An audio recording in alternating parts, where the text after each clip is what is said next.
Good morning students, I am Dr. Priyanka Balaram and welcome to my channel Royal Educational Services।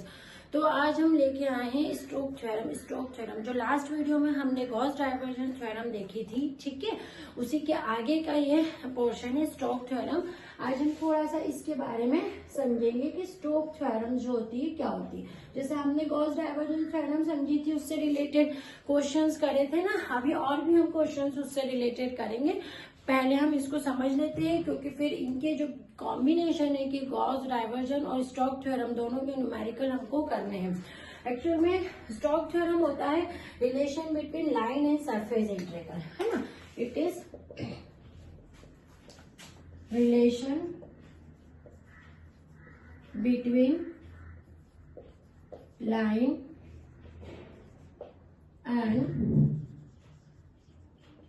Surface integral. Line और surface integral के बीच का जो relation होता है वो आपका स्टोक्स थ्योरम होती है, ठीक है। इसके बीच का relation line and surface integral, line integral और सरफेस इंटीग्रल का रिलेशन जो है वो स्टोक्स थ्योरम में आती है, ठीक है।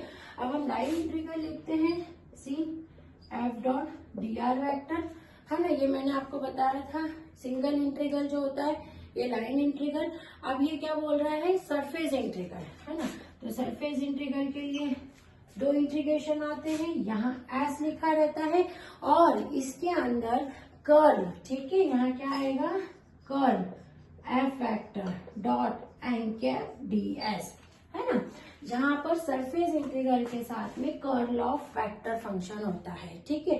तो ये जो है आपका पूरा स्टेटमेंट जो है वो स्टोक्स थ्योरम का है, जो आपको बताता है कि लाइन इंटीग्रल और सरफेस इंटीग्रल के बीच का रिलेशन। जब भी स्टोक्स थ्योरम आती है तो आपको ये स्टेटमेंट ध्यान रखना है, integral C F dot D R vector stand for a line integral. ये लाइन इंटीग्रल के लिए इक्वल्स टू सरफेस इंटीग्रल की बात कर रहे हैं, दो इंटीग्रेशन आएगा, यहाँ ऐसा आएगा, इसके साथ में लगता है curl of vector function dot N cap. ये क्या होता है, यूनिट वेक्टर, ठीक है, और ये डीएस, ठीक है।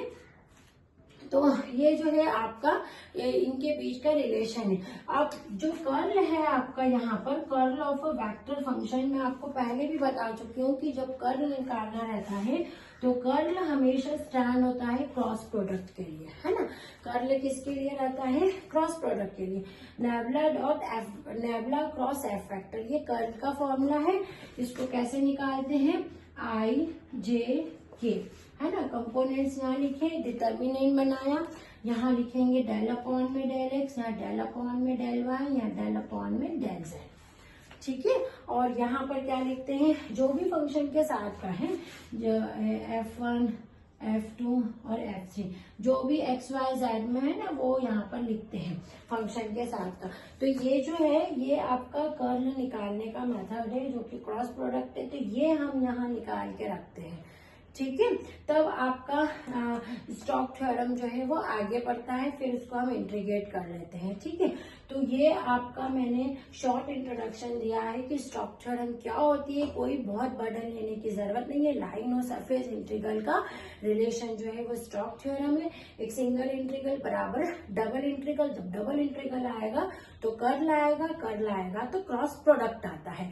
यही आपको इसमें ध्यान रखना है, आप इसको नोट डाउन कर लीजिए। नेक्स्ट वीडियो में हम इसके न्यूमेरिकल क्वेश्चंस करेंगे, ये बहुत ज्यादा इंपॉर्टेंट है। गॉस थ्योरम, ग्रीन्स थ्योरम और स्टोक्स थ्योरम, ये तीनों के क्वेश्चंस आपको करना है और इनका आपको फॉर्मूला ध्यान में रखना है, ठीक है। Okay, thank you.